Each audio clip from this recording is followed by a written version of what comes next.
we're a financial services company. Can you guys try now? Oh, perfect. Greetings. Okay, one second. Let me get a good background here. Okay, great lighting. Everyone has great lighting. Excellent. Thank you. Maybe I can just close the curtain all the way through.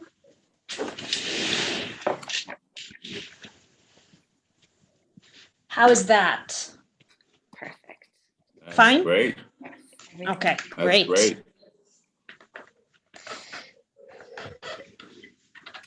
Super. Perfect. So right now we are not broadcasting yet, which means the attendees cannot see us. I will start broadcasting 2 minutes to the hour, and Bosun, who's the moderator, will come on in a little bit. Okay. Yeah, I'm just checking in with Bosun and with Vaughn. Okay, cool. Does anyone have any questions or anything was unclear about what we sent over earlier? Just one.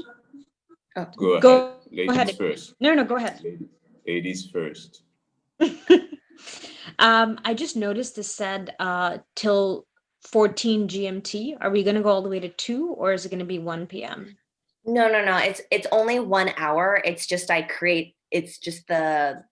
on the settings, I just put the buffer for 2 hours just in case anything runs over. Cool. Ibrahim? Yes, I was just gonna say if there was 2 to 3 points you wanted to come out as salient messages out of the hour, what would those be? So we can be your actors for your script. I think it's putting your business in the era of COVID. What has changed between the start of COVID or pre-COVID and now for Afreximbank, for your clients, for how you're seeing the world of supply lines and import export? Where are the blockages? Where are the challenges? And I think most importantly for this, what are the innovations that will sustain, that we've seen coming through this period? And is there a silver lining to this? From having been challenged through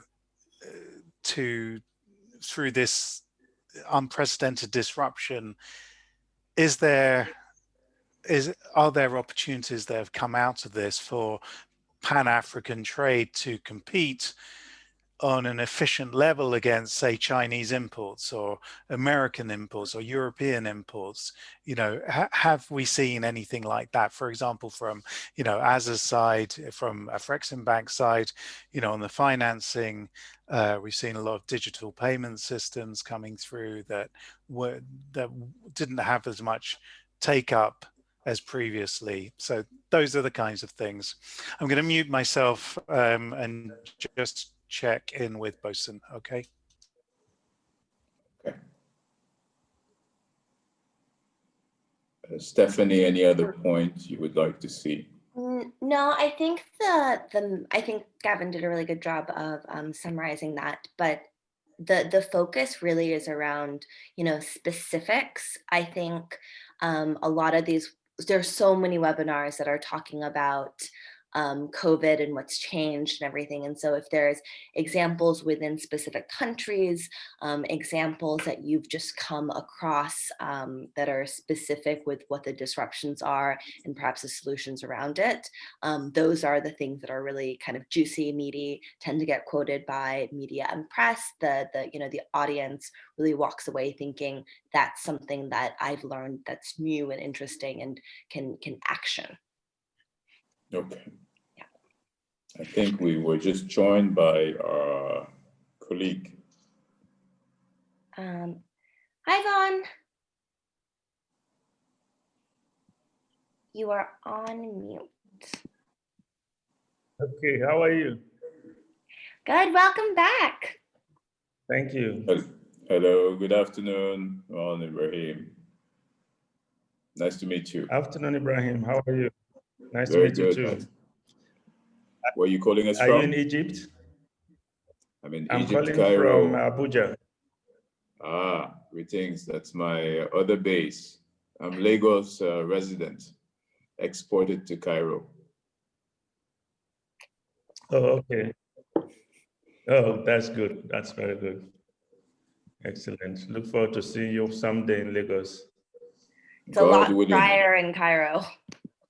Yeah, I think that it's what's the space shuttle of the South African billionaire? SpaceX, right? SpaceX, yeah. Yeah, Elon. we're all praying that SpaceX Yeah. can take COVID to another planet. That is the hope. Well, the Nigerian version of COVID is almost gone. Yes, it was. I think we'll cover it in the meeting. I think the health crisis was never really arrived. It was announced. Yes, and it was a bit like this but victory of Trump. It was a bit like this victory of Trump. It gets announced, and it doesn't come. And did not arrive. Although the recent death of Jerry Rawlings has sort of reminded us that somehow it is still hovering around. Yeah. No, for sure, it's there. I think there's a 41,000 death thereabout up to now in 9 months. Yeah. But if you take 41,000 death for 51 countries, go ahead. If they start doing antibody tests now, you'll probably find out that so many people have had it. That's true. That's true.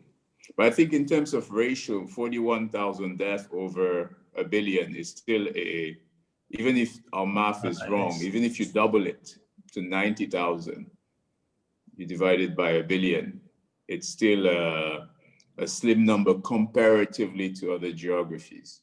But then if you take 41,000 deaths and you divide it by 54 countries, it's an even lower number, right?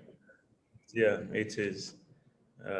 It's actually quite a low number, except for families or people directly impacted. Otherwise, it looks like we are almost getting away with just a slight brush. Yeah.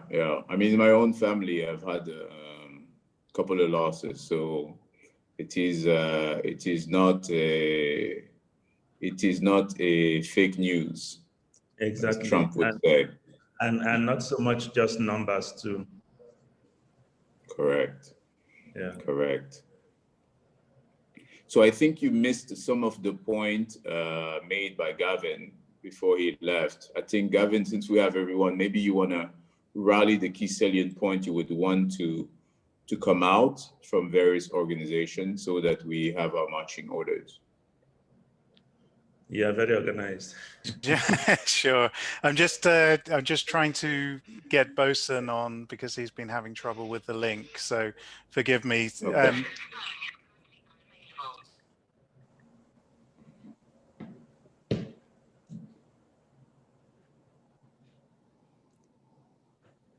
Okay, Bosun's joined us.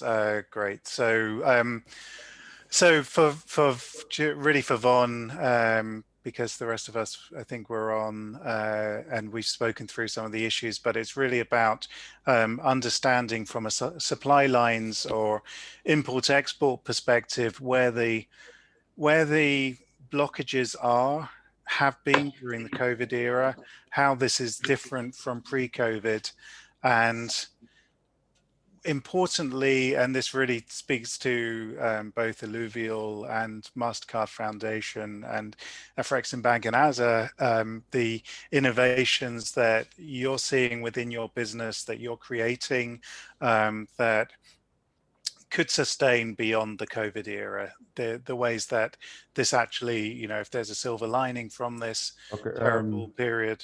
It looks Go ahead. like my video Sorry, Gavin, it looks like my video was stopped by the host.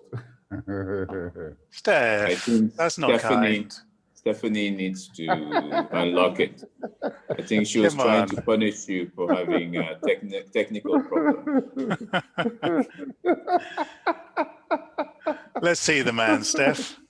Okay, Steph, please be kind to me. I'm sorry for tuning in late to the show. Yeah, No, I think she may have stepped out from her device for a second. I think as soon as she comes back, she'll unlock you. We all had the same challenge in the beginning. Oh, initially? Yes. Okay. So until she unlocks you, you are on lockdown. Oh, yeah. Okay. I'm not sure I can do 14 days in quarantine. Would you just let me out? I've got a vaccine, so I'm vaccinated. Hey, I think Mary, it's good to see you. Juan, it's good to see you again. Good to see you, Basim. Good to see you again. Yeah, thank you. It's good to see you again. Thank you very much. And Suki, how you doing? Hi. How is AZA today? Good. We're doing very well. Thank you. How are you? I'm good. Dr. Sagna, how is it going? I'm sure you guys came up with very bumper numbers yesterday. That's correct. That's correct. Sorry to interrupt, guys. It looks like, Lois, you've been made a host. I don't know if you can see that. If you can turn Bosun's video on. Yeah, okay. Can you do that? I realize that's way beyond the call of duty.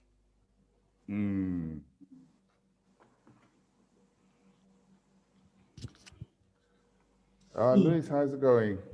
Mastercard. Hi, Bosun. Yeah, how are you? I'm good today, and you too. Great. I'm having difficulty. Let me see. Where are you? Let me look for your picture. Okay. Here.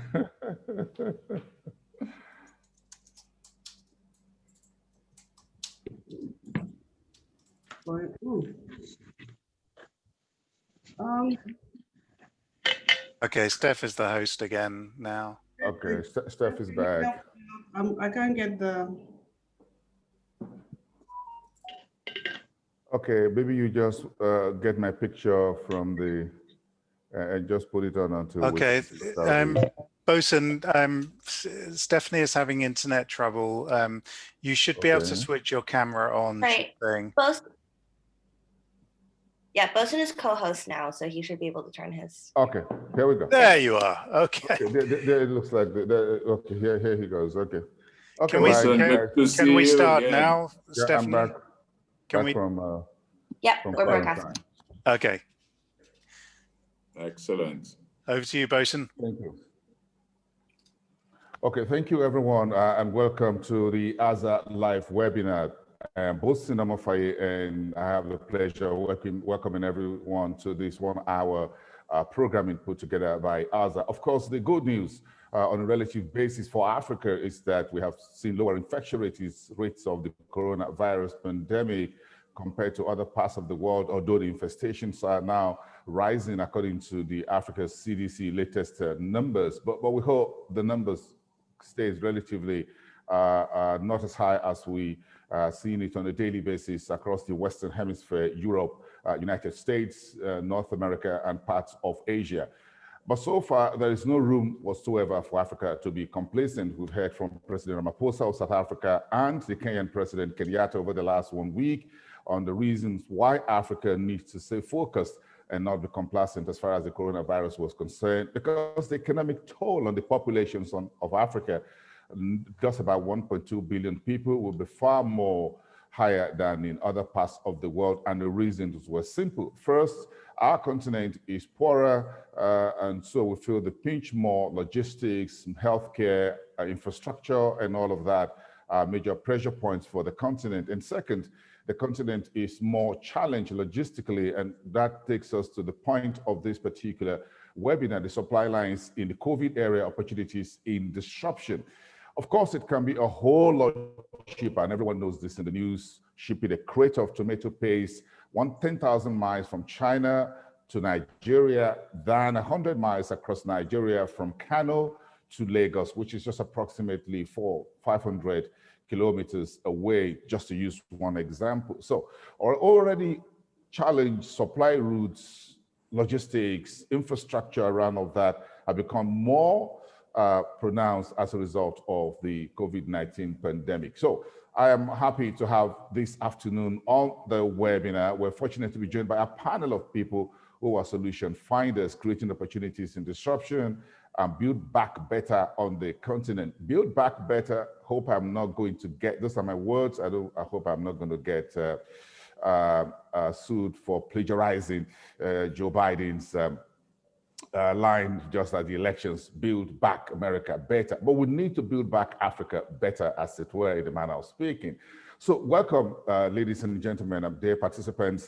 Demary Von Kennedy, the co-founder and managing director at Alluvial Agriculture. He wrestles daily with the problem of how to get essential inputs like seed and fertilizer to remote areas and smallholder farmers across Africa in Nigeria and make sure they deliver to markets on time. Thank you so much, Von. It's good to see you again on this webinar. Thank you.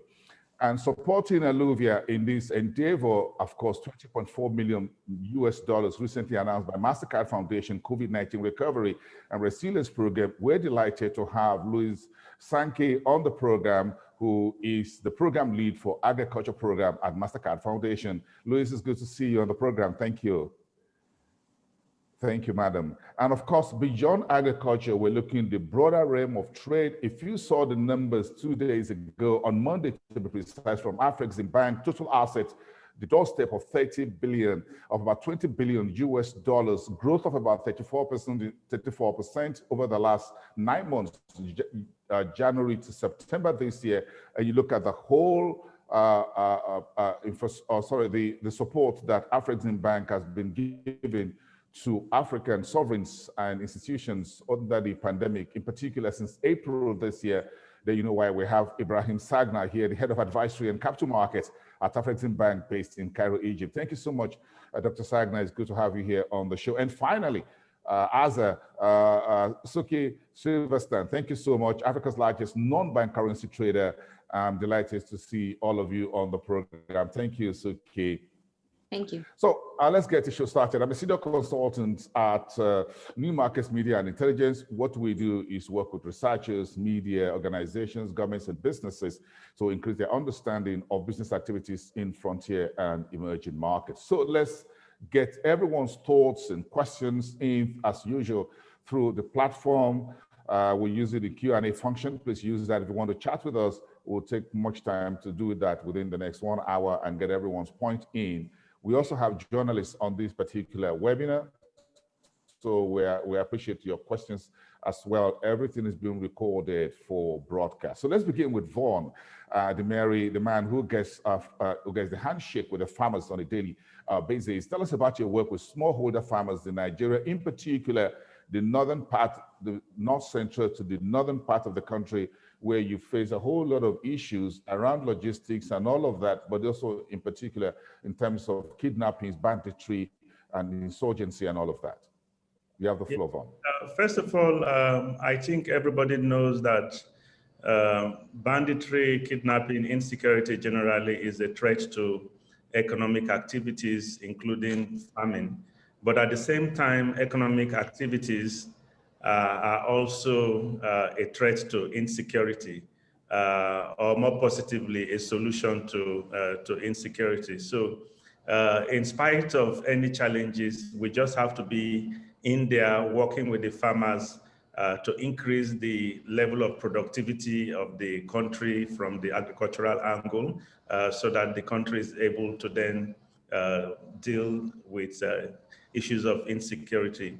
One of the things that we have found out, actually about 14 days ago, I was in Niger State, and it was quite interesting that in one of those communities, the villagers, the farmers, they used to lease their land in the dry season to people who come from other parts of the country.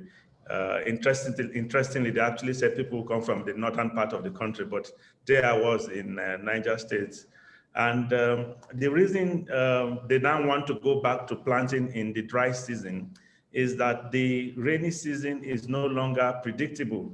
It either comes with drought or it comes with flood. So they now want to gain more certainty by using relatively inexpensive tube wells to provide water for their crops.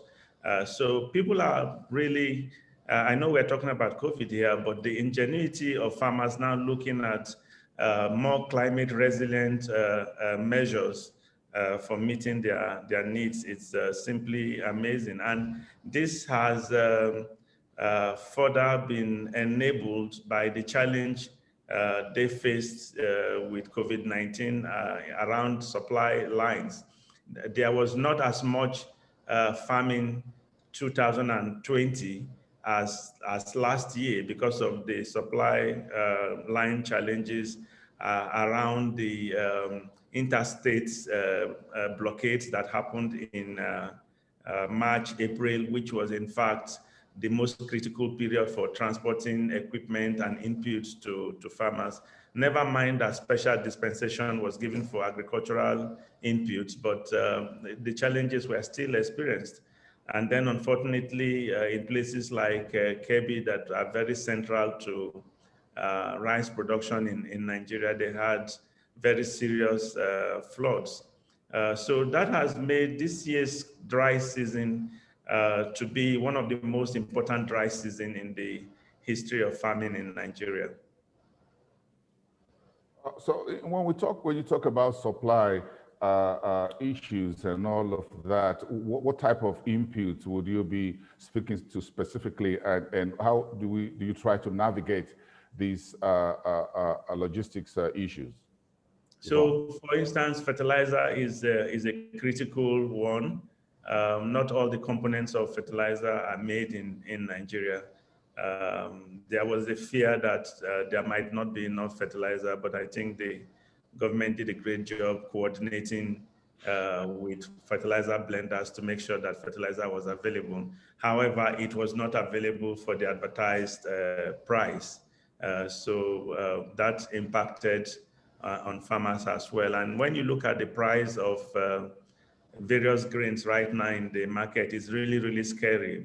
You wonder how people are managing at the end of the day, because paddy rice, for instance, right now is over 200,000 naira per ton, up from about 120 last year.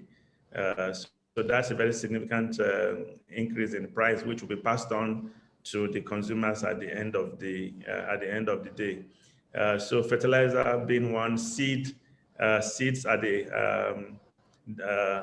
other category of inputs that needed to move to farmers, but were impacted. What that means is that some farmers will probably simply plant the grains from the previous year, which they normally do anyway. But in this case, they will do more of that, and that will impact on yield.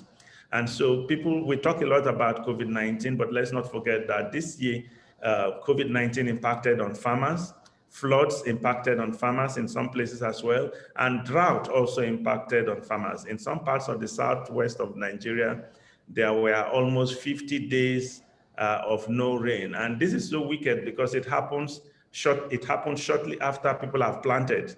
You know, you plant, if they did not plant, probably they will have waited until the drought was over before planting. And even if they did that, they will still not then have enough period of rain for the rest of the year.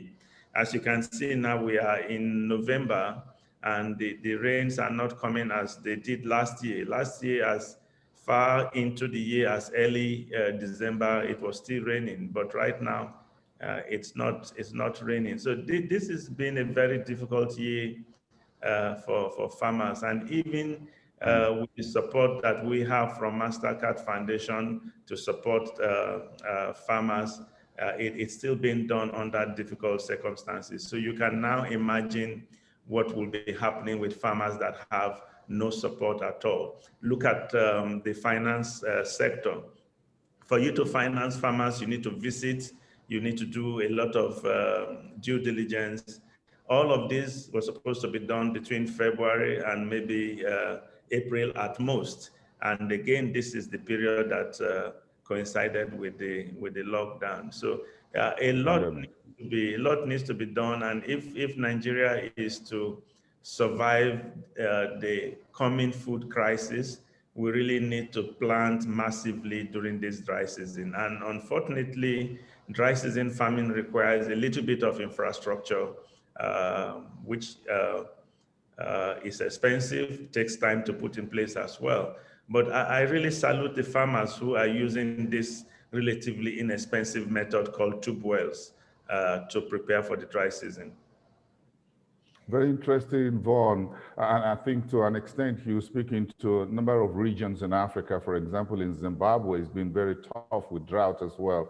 And we've seen interventions into the country's agriculture by Africa's risk capacity insurance and a few others. I'm sure Afreximbank is taking all of this on board, again, looking at what the interventions are across the various regions of the continent. But let me ask Lois at Mastercard Foundation, in terms of the support you're giving, and thank you very much for bringing Mastercard Foundation into helping food supply, food sustainability, and building back much better agriculture on the African continent. Number one line of issues to be fixed: a very huge young population, the hunger at the belly, and of course the brain is a whole lot more digital. You need to get the two together. So Mastercard is both digital and again making sure that the stomach is well fed. Talk to us about your support under this COVID-19 program that you have in place.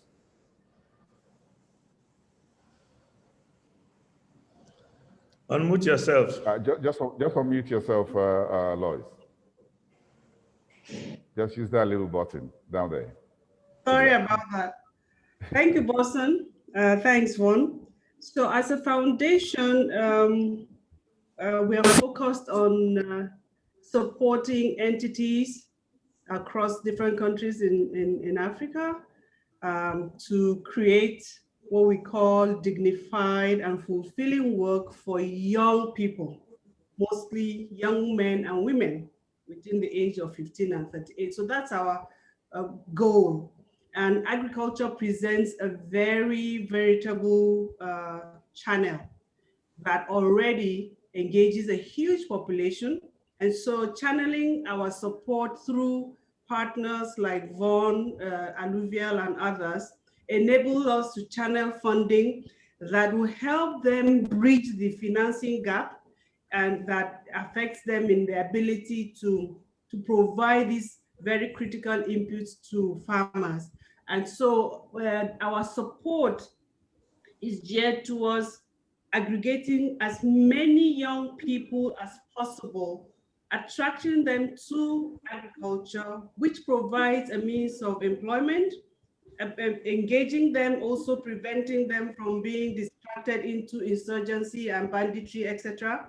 So it serves as a very, very good platform for us to support the overall drive towards food security, towards job creation for young people especially, and women in particular.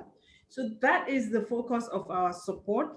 And we are happy to have a significant number of partners, and we have a long list of other partners we're working with. Our hope is that by the end of every year, we would have been able to work through various partners to activate a lot of work and entrepreneurship in agriculture. And over the next 3 to 5 years, be able to show significant impact through the various important value chains. Thank you. So in terms of the supply chains you're talking about, Lois, just a very quick question. In many countries are you working right now, and how does it really work in practical terms, working with Alluvial, for example? How do you make this funding work in practical terms? We're working in several countries.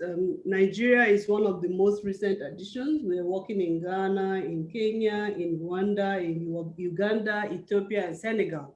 So each country has a country head and a team. And the agric is a common theme across all the countries. And then there are other thematic areas. For Nigeria, specifically, agric is supposed to account for 70% of the work creation that we want to achieve as a foundation. And our target for Africa globally is 30 million jobs, and Nigeria shares 10 million out of that over the next 9 years. And so that gives us about 1 million jobs per year, and agriculture is supposed to contribute 70%. So practically what happens is an alluvial is going to be working with, going to be aggregating 65,000 farmers across about 8 states, across 3 or so value chains: rice, corn, soy. And the idea is, in this 8 states and 3 value chains that Alluvial has chosen to focus, these are very valuable value chains. Rice is a food security value chain.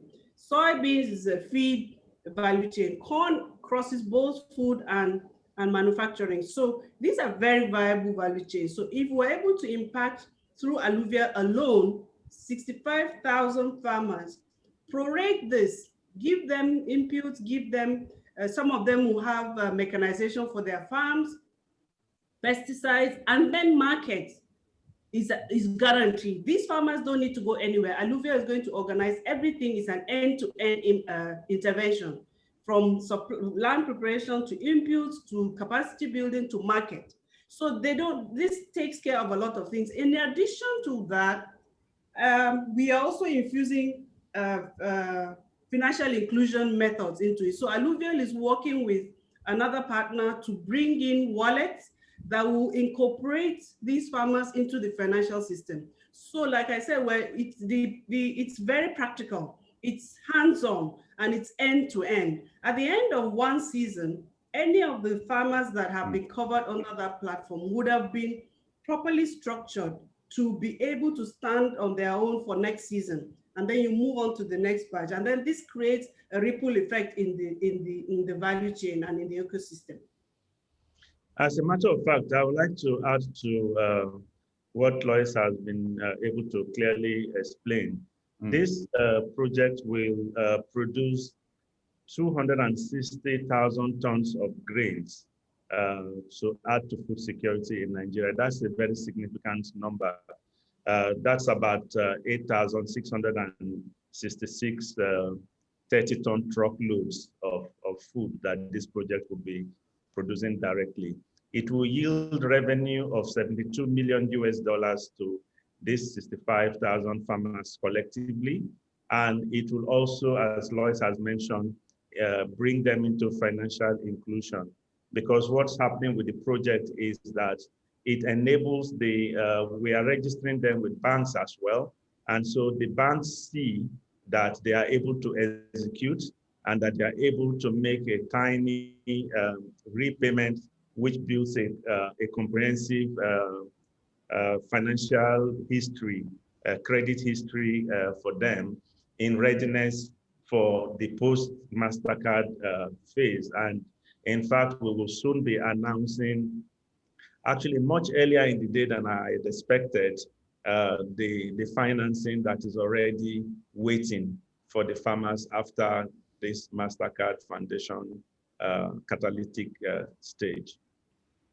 Yeah, thank you so much, Vaughn. And, I'm just checking the press statement from Afreximbank, which came in this morning on the Afreximbank Commodities Index, the AACI, and I'm looking at the third quarter report, which was released, which shows that the agricultural commodities sub-index rose to become the top performer in the third quarters, outstripping gains in base and precious metals. This is Afreximbank latest numbers, which was released just a couple of hours ago today, showing that to give some of the testimony to some of what Mastercard is doing, and as well as Alluvial. Thank you so much, all of you. Let me bring in Ibrahim Sagna from Afreximbank, who will be speaking to us about some of the challenges that you are seeing from Cairo, Egypt, looking down across the continent, and the solutions that you're bringing to the table. Again, taking out a bit from that latest numbers that your commodity index pushed out this morning.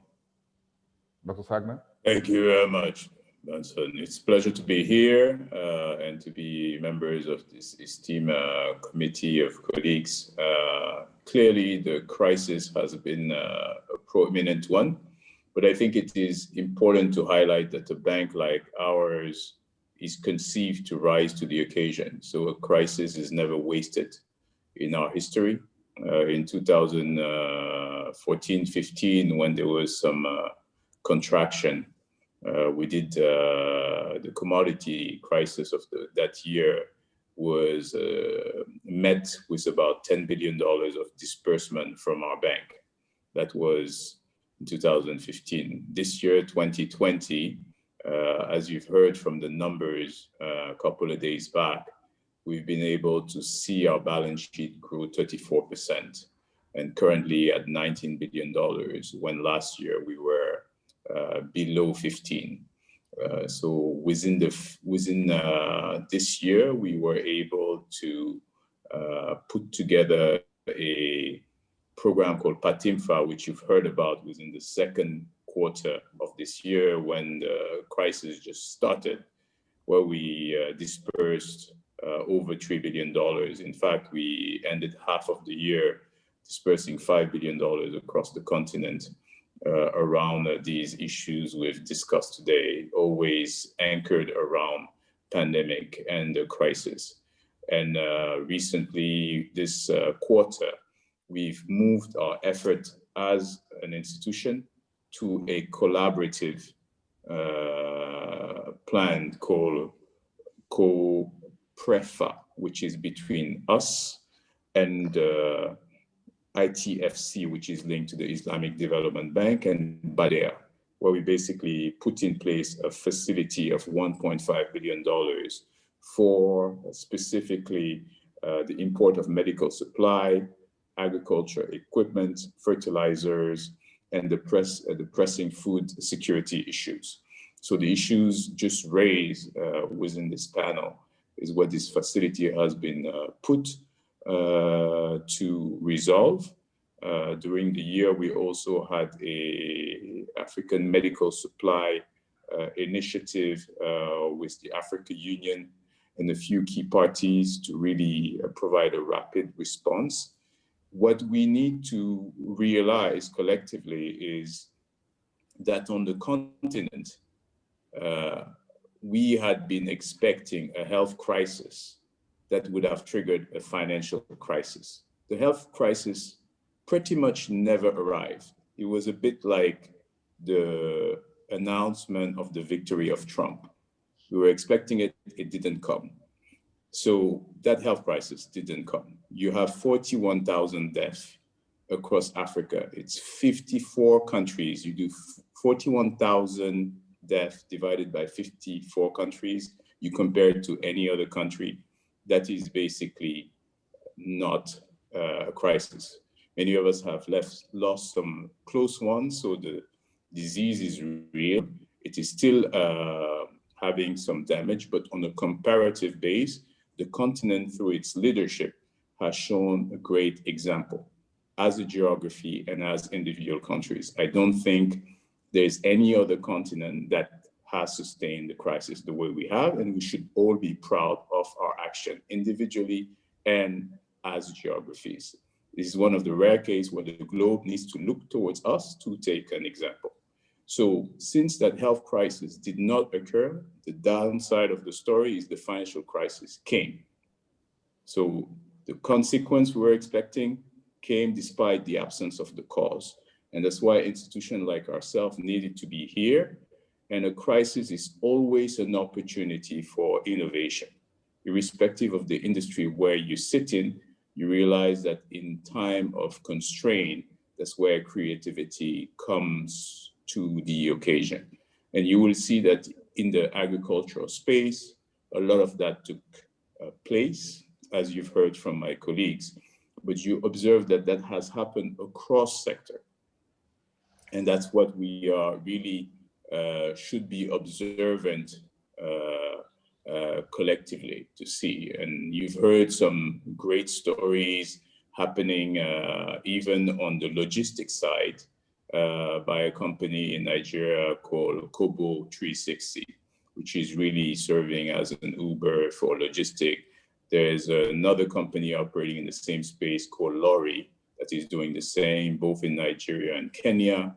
You also have on the payment space, you have a company called Paystack that did manage to get investment of a large quantum from the largest American player in the space.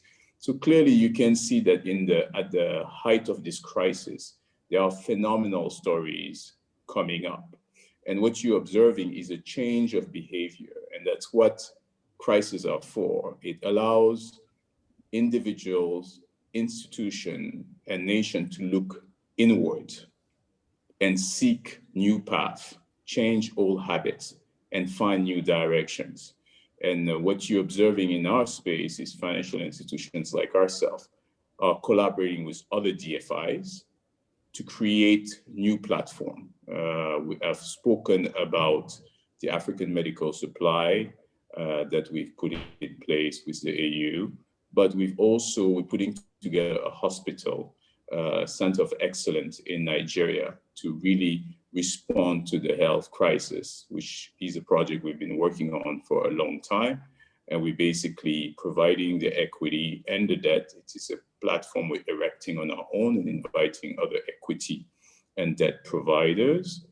The other thing we're doing is we're putting together a settlement platform, which basically will solve a lot of the settlement issues that some of you have spoken about, and that will become more pronounced in the coming year. As you may observe, many of the African geography have seen their GDPs retract, not 20%, not 30%, some divided by 4. I mean, in terms of projection on IMF, the number of January and the number today is divided by 4. That is not a decrease. That is a collapse. So in light of that, it is important to realize that working capital will continue to be an issue across industries and sovereigns. So what we need to remember is the continent has only 2 types of countries: export-oriented countries and non-export-oriented countries. The non-export-oriented countries, fundamentally, many of them are relatively poor, and those that are not poor are reliant on the informal industry and the informal sector. That informal sector was locked down. When they're locked down, there's no activity. When there's no activity, there's no revenue. When there's no revenue, there's scarcity. When there's scarcity, there's working capital issue with individuals and with the sovereign. And that's what we've been assisting to, is providing lines to many of these countries who are member shareholders of our bank. The other side of citizenship in the continent are export-oriented countries. And those countries, when trade froze, commodities price collapsed, revenue disappeared. So that the same issues that the other segment of the continent face, those same countries face. They've seen their GDP collapse, they could not export, there was no more revenue. So across the continent, you have dislocation. It's not only individuals, it is all the way up to the sovereign. And what needs to happen is really, really innovative ways to solve the upcoming challenges that are coming. And as you have seen with the health crisis, the continent is resilient. And more with the continental free trade, the continent is realizing that it is crucial to have solutions from the continent. Stop trying to find health solution by going overseas. Stop getting manufacturing products from overseas. The solution is on the continent. The resolution for sustainability is intra-Africa trade. It's not continuing to import from a soil that is not yours. It is finding the solution at home. It is having homeborn solution. And that's what we believe is going to continue to occur. And that will be a critical segment of building the century of the African millennial. We are confident that what you've observed in Asia in the past 60 to 70 years is about to happen on the continent. And crises like this serve as the cement foundation to get that result. Thank you. So, thank you so much, Ibrahim Sagna. Thank you so much. And I love those sound bites. I wish I could just have them on television and just make it all resonate across the country. Stop looking outside. Stop importing and eat what you grow and grow what you want to eat. Thank you so much. But again, when in the last 24 hours we saw from S&P, and I'm talking directing this to Suki from AZA, by the way, the S&P Global report for 2021 outlook, speaking to the pressure that will be within the global banking systems over the next 3 years. That's what the report says. In particular, 6 African countries were mentioned as will be most pressured in terms of the banking system: Nigeria, Tunisia, Morocco, Egypt, Kenya, and South Africa. Of course, the level of impacts across these countries will be different. So when we talk about, and Dr. Sagna is talking about the need to get innovative funding and financing and issues relating now to cross-border payments, Mastercard is involved.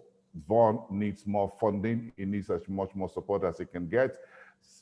Ibrahim Sagna and the partners and others in Afreximbank are looking for ways to also improve. What are your views about cross-border payments? How do we get this to those who need it very quickly, in particular smallholder farmers and others within the agricultural value chain and supply chain in Africa to mitigate the impact of COVID-19? Yeah, thank you for the question, Belson. So AZA is a cross-border payments facilitator. So our role is to help businesses with their cross-border payment needs. Now, at a time like this, with COVID happening, and we're in the midst of a global pandemic, we have done a few things to really try and keep the customer in mind and keep the customer at the heart of everything we do. The first thing is to prioritize, right?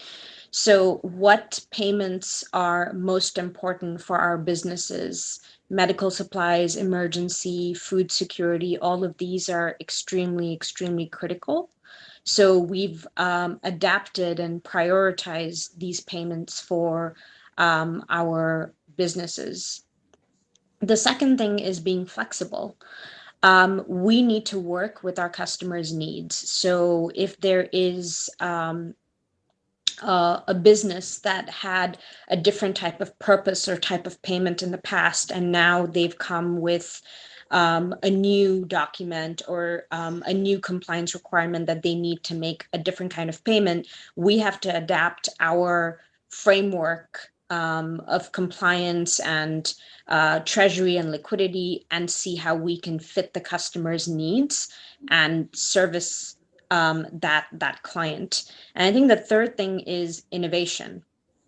After we've secured these first two very basic fundamental approaches, the third thing would be innovation. How do we innovate in this space, and how do we get better at cross-border payments? So something that we've seen really, really adopt and pick up in the last 8 months since the pandemic officially started is digital payments. We've seen an uptick in a lot of businesses asking for more liquidity, digital methods of payments, because they simply can't go to a branch in person and get a payment done. So they're looking to more of these online methods versus the traditional methods that they were used to. And I think all that's really happened is the innovations accelerated, and it's really helped us all think in a different paradigm.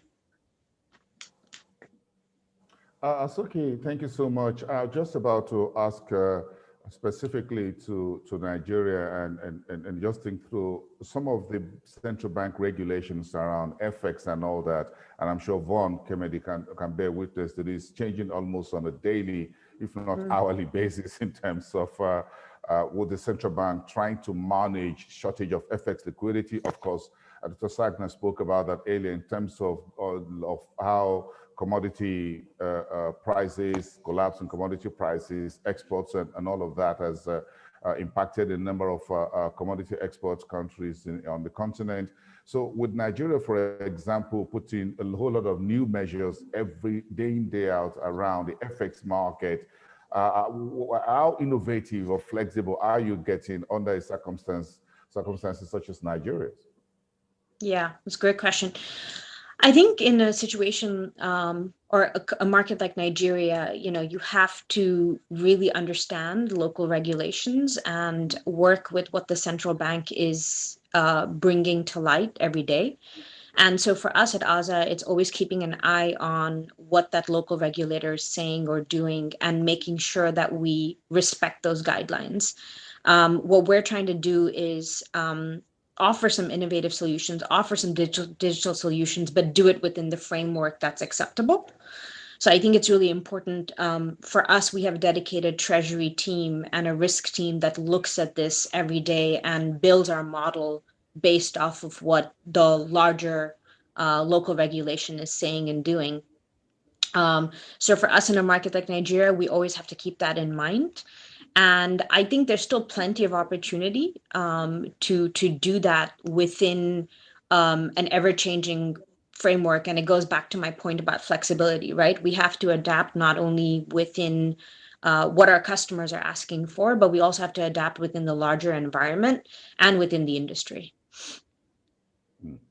Okay, well, we've gotten a few questions coming through from participants, and I have just about one or two, three questions to all of you, my panelists, four of you. Thank you so much. Just first one, I'm just going to ask Lois very quickly. It's about the kind of momentum that you have seen towards digital payment systems. How is this evolving at Mastercard? Sorry, let me take that again, Lois. Can you hear me? I can't hear Boston. Can you guys hear me? We can hear you. We hear it. I hear you. Okay, just a quick one. Okay, Lois, I guess you're back now, right? I can hear you. Thank you. I guess we lost each other momentarily. My apologies. But my question was, at Mastercard, what kind of momentum are you seeing towards digital payment systems that will help take opportunities in disruption, help broaden and sustain supply lines outside the traditional banking systems that we've seen so far, some of the creative and innovative ways that Suki at AZA just spoke about?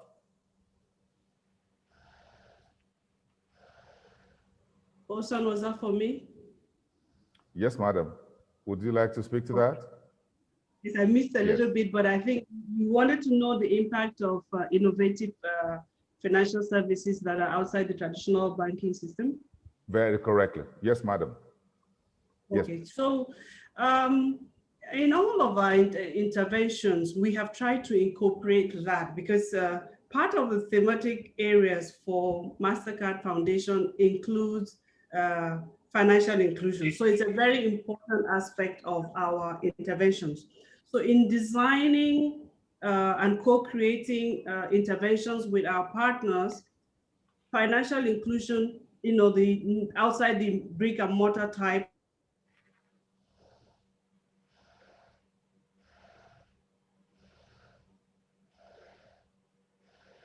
Okay, so my apologies. I guess we're losing Lois very momentarily there. Let me ask you, Vaughn. I'm sure you can hear me.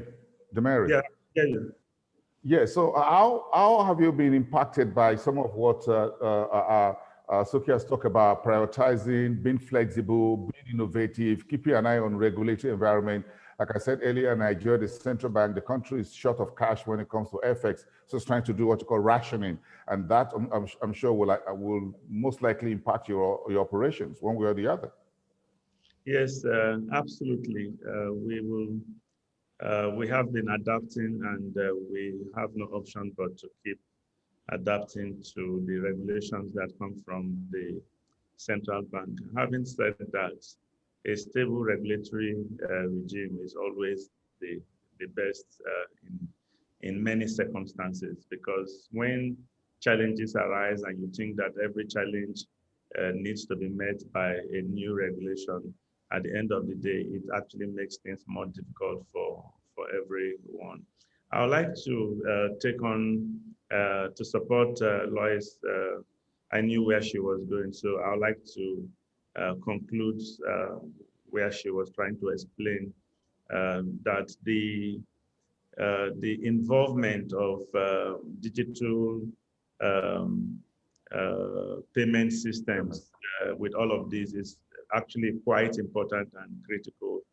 For instance, farmers, a farmer who plants only 1 hectare of rice, for instance, even at these very high prices, is looking at a revenue of about 600,000 naira or so, maybe even 700,000. That's just over, well over $1,000. But she is very eager for the payment to come immediately. She takes the rice paddy to the market.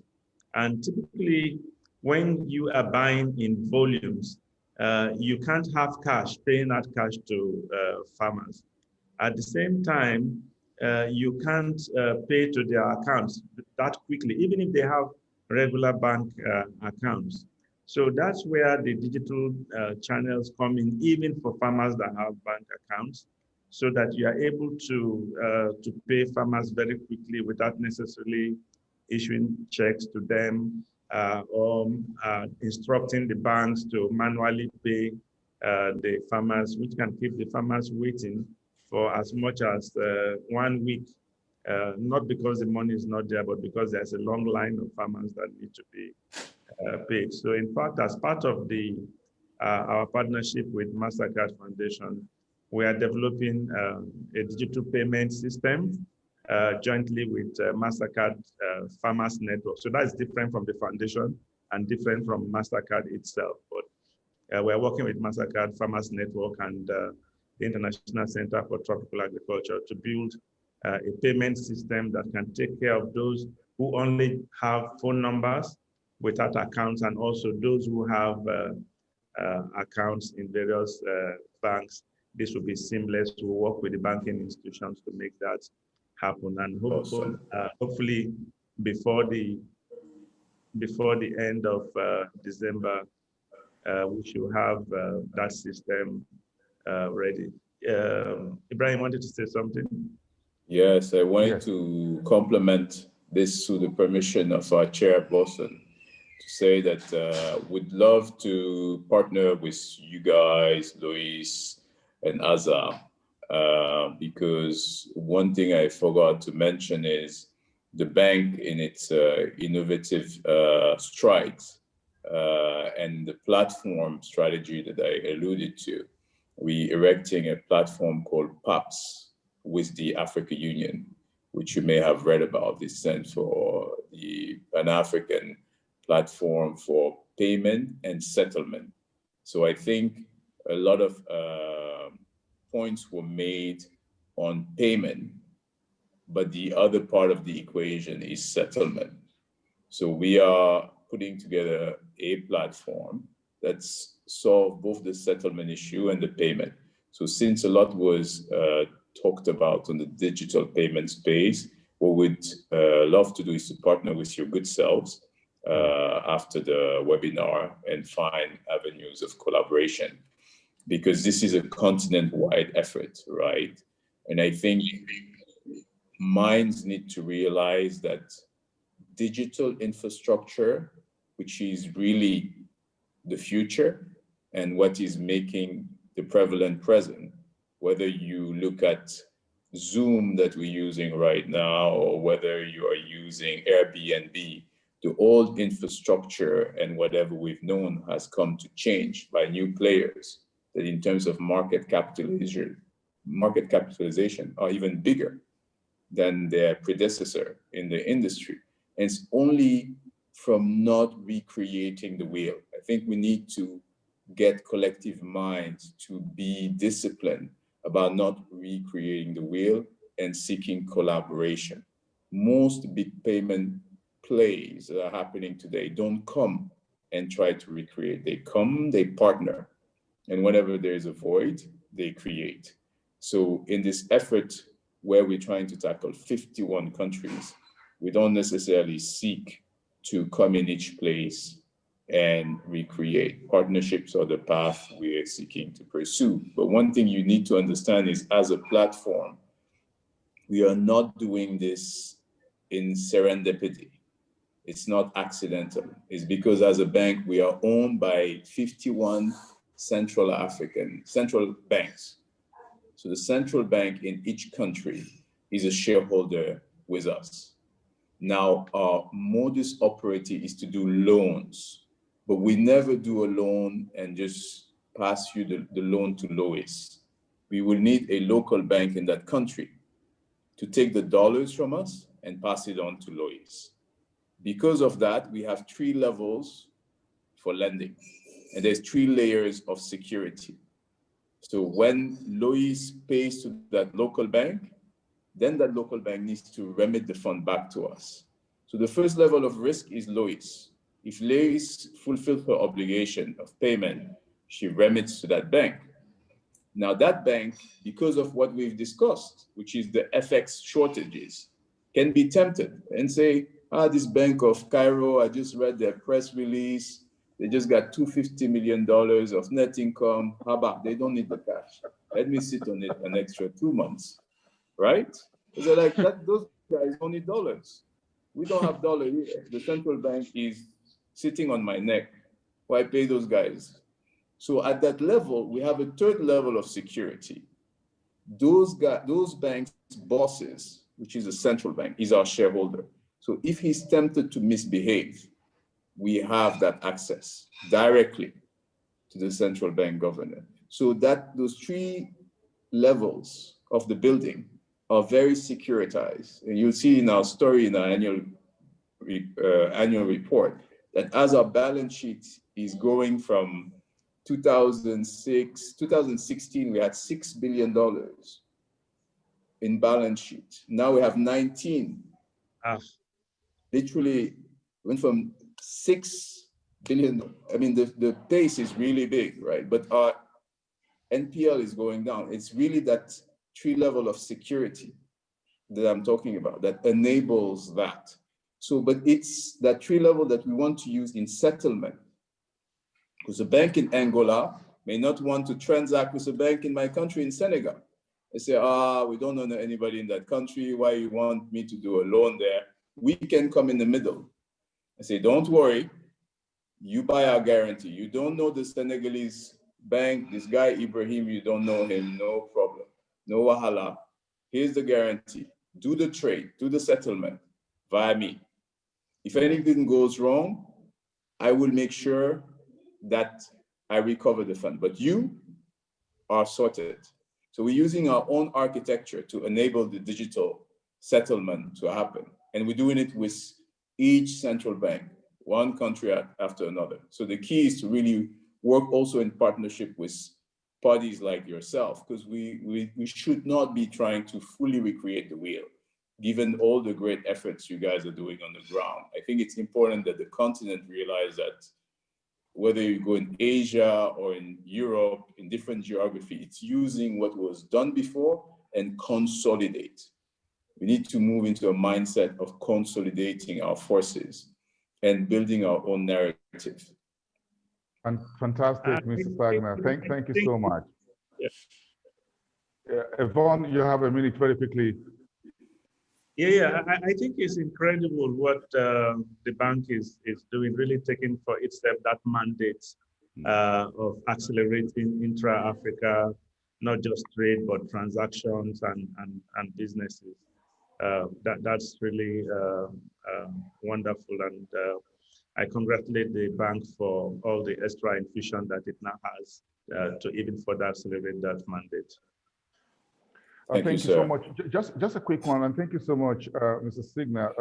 Sagna, in terms of these points you've mentioned and tried to explain what this new system of settlement and transactions and payment system will be moving forward. I'm sure that the EFCFTA is going to be a real game changer as the Afreximbank is putting it together. There's been one big knotty problem as far as our continent's food production is concerned. Supply chain, whatever it is. And that's what Boyega Lauren is asking us as a question. One of our participants says, looking about what you call food waste upcycling, the problem of food waste in Africa. How do we address it on the continent? What can be done? What new direction in terms of social innovation? What can be done? He's asking this question of our panelists. Who would like to speak to this first? Vaughn? Yeah, I'd like to go. Okay, Vaughn, you can go ahead. I'm sorry. Yeah. My apologies.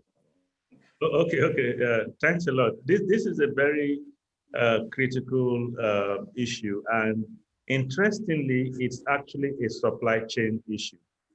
It's a supply chain issue. Sometimes people describe it as post-harvest problems, but actually it's a supply chain issue. So it's very critical that smallholder farmers who are responsible for more than 90% of the food production in the continent are fully linked with the processors and the markets. And this can actually be enhanced by digital solutions. Sometimes people say because of the low rate of numeracy and literacy in Africa, that it's very difficult for digital solutions to be as successful as in other parts of the world. But that's actually, yes, it is a challenge, but it can be addressed.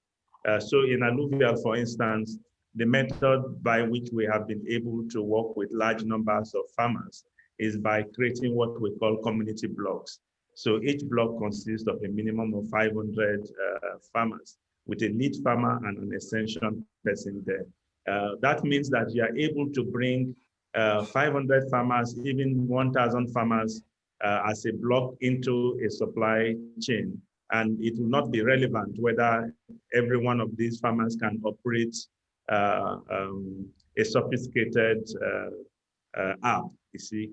So you're able to then link them up to that supply chain. And we're actually, as part of this collaboration with Mastercard Foundation, building a digital extension service. This digital extension service will be reaching 1 million farmers in Nigeria alone.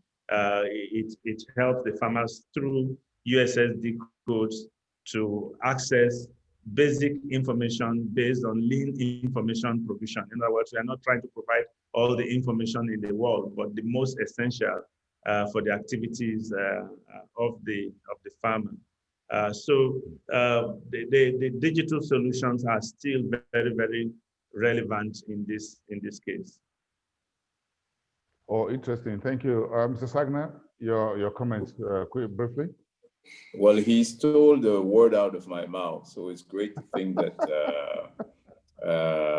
we think alike and there's great path for partnership. What I was going to add to that is over it beyond the digital aspect of things and the problem of supply chain that he's eloquently depicted, we need to also bear in mind that another issue to resolve in parallel is the one of borders.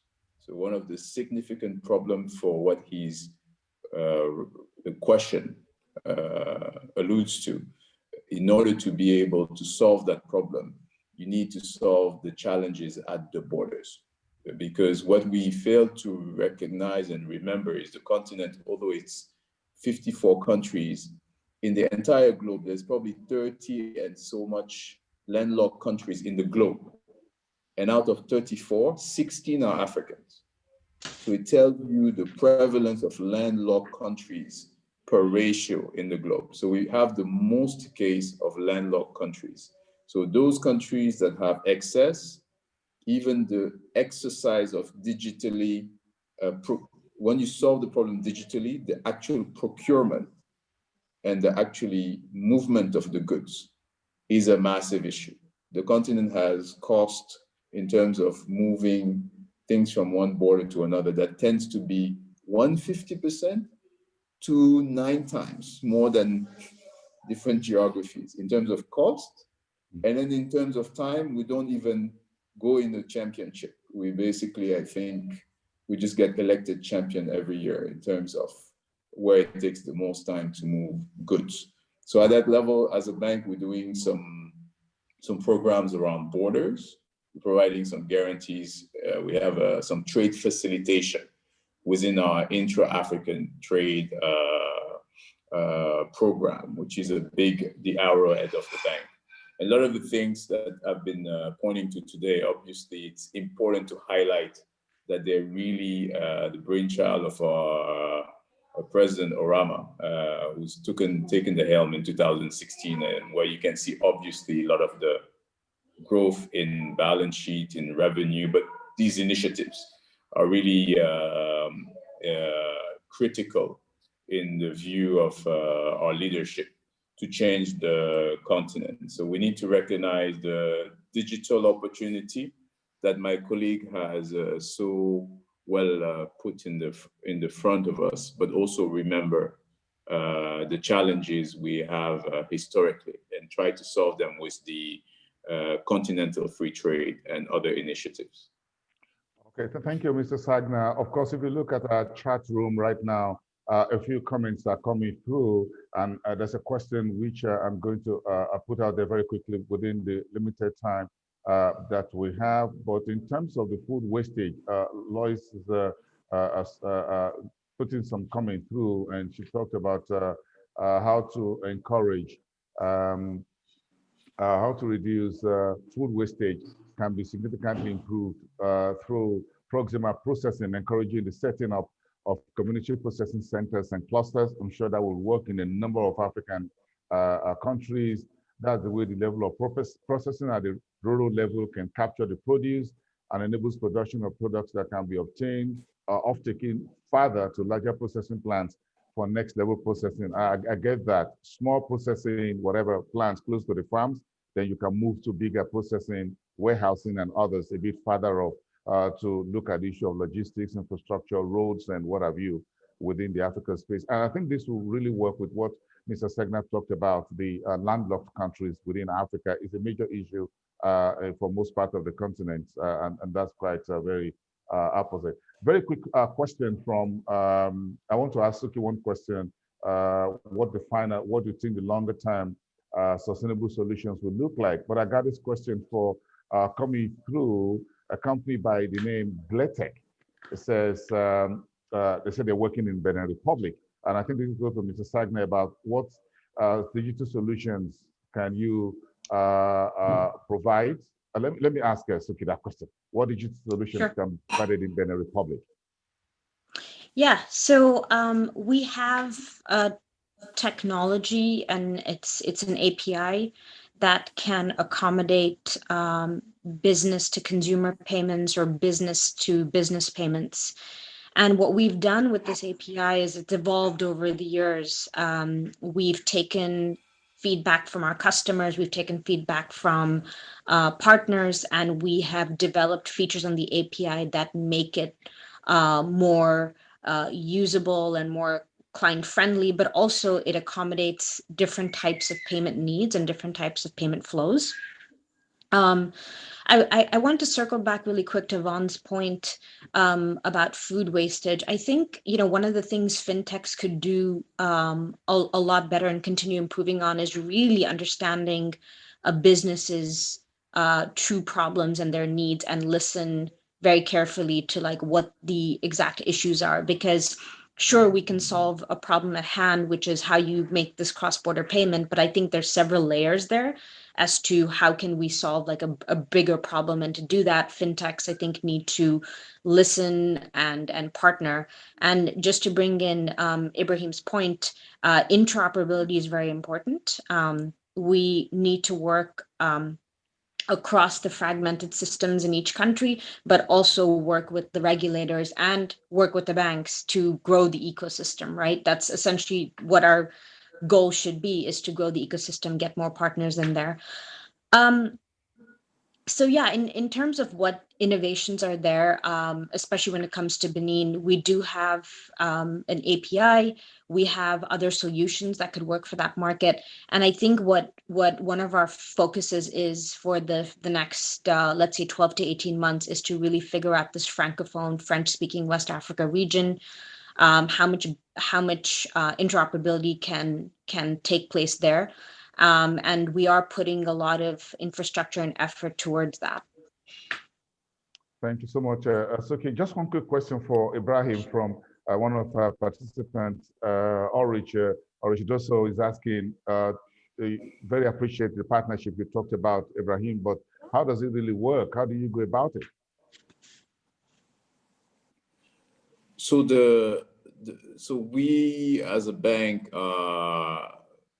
have a heavy load towards partnership. So we like to define our strategic approach around two main denominations, one being intra-Africa trade, the other one being industrialization. We still remain the trade bank of the continent, but the two key pillars of our action today are focused around those two chapters. So we think that those chapters getting greater attention, greater resolution will change the landscape. So at that level, we are working, we're structured as a bank with different departments, but those two content pieces are prevalent. And we have members and teams that are spending time doing trade facilitation and partnerships. So there is a constant approach to be receptive to new relationships, try to develop them, and try to yield a transaction out of it.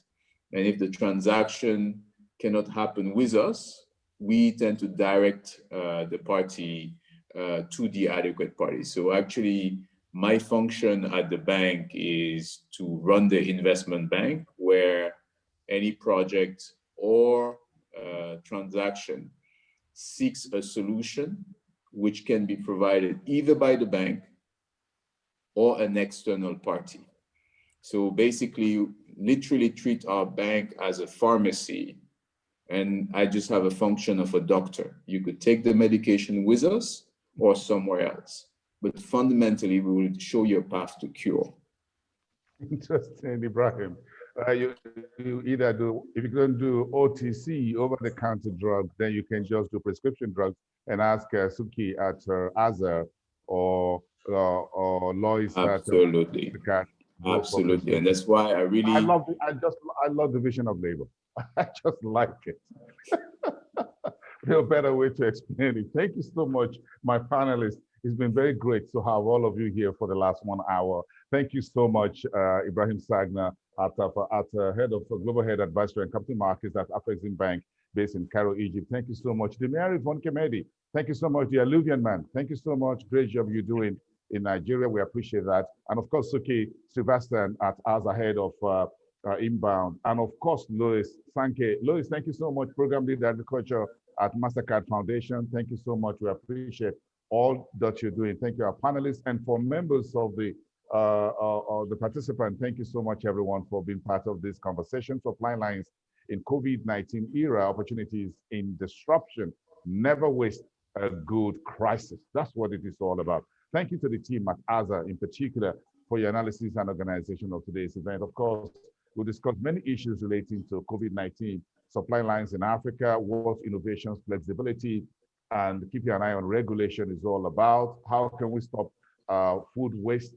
How can we build new bridges? But importantly, what Afrexim is also doing across the 54 countries of the continent. We appreciate that.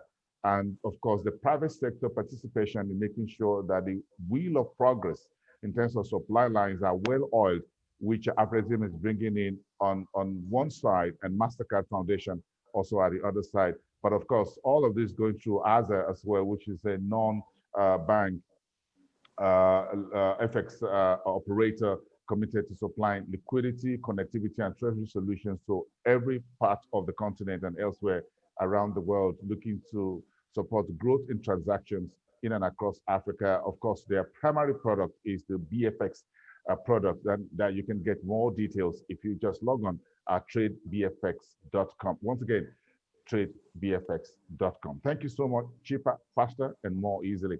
Of course, we'll be posting highlights of today's webinar, AZA webinar, on Twitter at AZA_Africa, AZA_Africa. Thank you, everyone. And please interact with us there on regular basis. Thank you, everyone. I am Bosun Damafaye.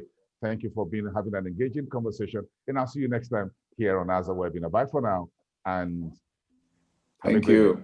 Thank you. Thank you all. Thanks. Pleasure.